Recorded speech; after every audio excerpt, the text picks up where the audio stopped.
নমস্কার বন্ধুরা, নর্থ বেঙ্গল চুমকিস কিচেনে আপনাদের সবাইকে স্বাগত। আবারও চলে এলাম নতুন একটা রেসিপি নিয়ে। তো আজকে আমি শেয়ার করব আপনাদের সঙ্গে কলার গাছের রেসিপি, চিংড়ি মাছের শুটকি দিয়ে। তো আমি এখানে নিয়েছি কলার গাছের নরম অংশটা নিয়েছি, আর কলার গাছের যে গোড়ার দিকটা অংশটা আছে, মুড়োর দিকের অংশটা, গোড়ার অংশটা আমি নিয়েছি, আর নরম অংশটা নিয়েছি, আর সামনের যে শক্ত খোসাগুলি ছিল কলার গাছে সেগুলিকে আমি বাদ দিয়ে শুধুমাত্র নরম অংশটাকে নিয়েছি। তো আমি এইভাবে 4 ভাগ করে কেটে নিচ্ছি প্রথমে। তো দেখতেই পাচ্ছেন কলার গাছের কিন্তু একদম নরম অংশটা নিয়েছি, সাদা ধবধবে নরম অংশটা। এখন আমি কলার গাছের যে খোলগুলি রয়েছে এগুলিকে খুলে নিচ্ছি। দেখতেই পাচ্ছেন কতটা নরম।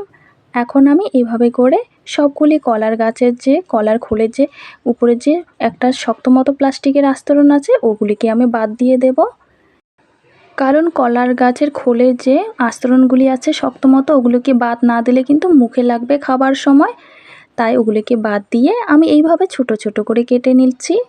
আর কাটার সময় কিন্তু যদিও নরম কলার গাছটা অনেক কিন্তু সুতার মতো হয়ে আসে, দেখতেই পাচ্ছেন। আর এগুলোকে পরবর্তীতে এভাবে ঝাঁকিয়ে নিয়ে সুতোটাকে বের করে নিয়ে আমি বাদ দিয়ে দেব। তো একইভাবে আমি কেটে নিচ্ছি। আর কলার গাছগুলি আমি ঠিক এই রকম করে কেটে নিলাম, কলার গাছের খোলগুলিকে। তো একইভাবে আমি সবগুলি কলার গাছে খুব ভালো মতন কেটে নিয়েছি, আর এই রকম সাইজের করে কেটে নিয়েছি। কাটার পর কিন্তু আমি খুব ভালো মতন ধুয়ে নিয়েছি। আর এখানে আমি 2টা আলুকে এরকম করে কিউব করে ছোট ছোট করে কেটে নিয়েছি, যেরকম শেপে কলার গাছ কেটে নিয়েছিলাম। আর এখানে নিয়েছি চিংড়ি মাছের শুটকি। আর চিংড়ি মাছের শুটকিটাকে আমি 5 মিনিট আগে খুব ভালো মতন এভাবে জল দিয়ে ভিজিয়ে রেখেছি। আর জল দিয়ে ভিজিয়ে রাখলে কি হয়, টেস্টটা অনেকটাই বাড়ে। এইদিকে আমি উনান জ্বালিয়ে কড়াই বসিয়ে দিয়েছি। কড়াইয়ে সামান্য পরিমাণে সর্ষের তেল দিয়ে চিংড়ি মাছের শুটকিগুলিকে আমি ভেজে নেব। তো হালকা মতন করে ভেজে নিতে হবে। দিয়ে দিচ্ছি এখানে সামান্য পরিমাণে লবণটাকে দিয়ে হালকা করে ভেজে নেব। তো ভাজা হয়ে গেছে, এখন আমি নামিয়ে নিচ্ছি। এখন দিয়ে দিচ্ছি একই কড়াইয়ে আবারও কিছুটা সর্ষের তেল, দিয়ে দিচ্ছি এখানে পেঁয়াজ কুচি, আর দিয়ে দিচ্ছি এখানে কাঁচা লঙ্কা চেরা, দিয়ে দিচ্ছি সামান্য পরিমাণে 5 ফোড়ন। প্রথমে পেঁয়াজ লঙ্কাটাকে খুব ভালো মতন করে একটুখানি ভেজে নেব, যতক্ষণ পর্যন্ত না একটু লালচে কালার হয়ে আসছে। তো আমি পেঁয়াজগুলিকে হালকা করে এরকম করে ভেজে নিয়েছি, হালকা লালচে করে ভেজে নিয়েছি। এখন আমি যে কলার গাছগুলি কেটে ধুয়ে রেখেছি সেই কলার গাছগুলি দিয়ে দিলাম। দিয়ে দেওয়ার পর আমি আলুগুলি দিয়ে দিচ্ছি, কেটে রাখা আলু।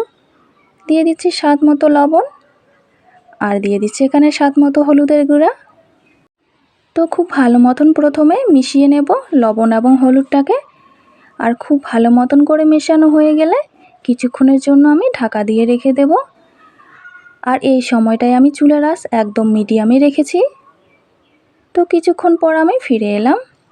3 থেকে 4 মিনিটের মতো আমি ঢাকা দিয়ে রেখেছিলাম চুলার আঁচ মিডিয়ামে রেখে। তো আবারও আমি একটুখানি খুব ভালো মতন ঘেঁটে নিচ্ছি। আর খুব ভালো মতন ঘেঁটে নেওয়ার পর দেখতেই পাচ্ছেন কলার গাছগুলি যেহেতু নরম ছিল অনেকটাই কিন্তু সেদ্ধ হয়ে গেছে।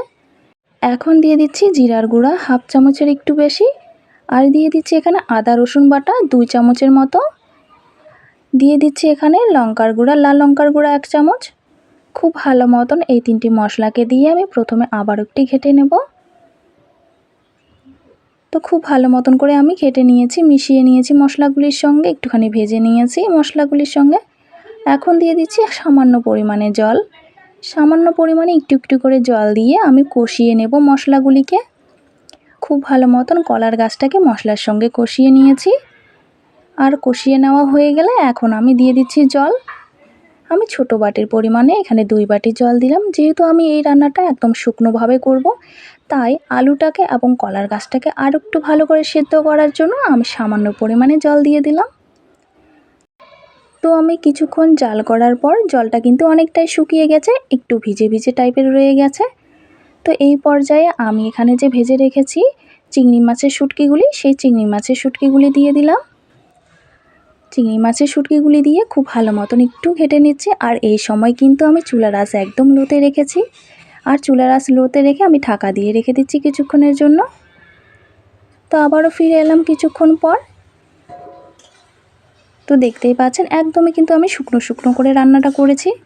আর এখন আমি দিয়ে দিচ্ছি এখানে গরম মশলা, হাফ চামচের একটু কম গরম মশলার গুঁড়ো দিলাম।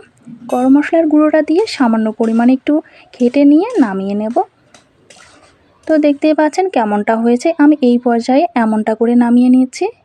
তবে আপনারা যদি একটু ঝোল খেতে পছন্দ করেন, জলের পরিমাণ আরও বেশি দিতে পারেন। তো আমি এরকম করে রান্নাটা করে নিলাম। এখন আমি নামিয়ে নিচ্ছি। তো আমার একদমই তৈরি চিংড়ি মাছের শুটকি দিয়ে কলার গাছের একটা দুর্দান্ত রেসিপি। এই রেসিপিটা ভাত, রুটি, পরোটা যে কোনোর সঙ্গেই কিন্তু খুব ভালো জমে যাবে। খেতে কিন্তু ভীষণই মজাদার, মাছ মাংসের রেসিপিকেও কিন্তু হার মানিয়ে দেবে। গ্রাম্য এবং সিম্পল একটা রেসিপি। যদি আপনাদের এই রেসিপিটা দেখে একটু ভালো লেগে থাকে অবশ্যই একটা লাইক করবেন, কমেন্টে লিখবেন যে কেমন হয়েছে। আর আমার চ্যানেলে নতুন দর্শক হয়ে থাকলে অবশ্যই চ্যানেলটা সাবস্ক্রাইব করে রাখবেন। তো আসবো পরবর্তীতে অন্য কোনো রেসিপি নিয়ে। তো আজকের মতো ভিডিওটা এই পর্যন্তই।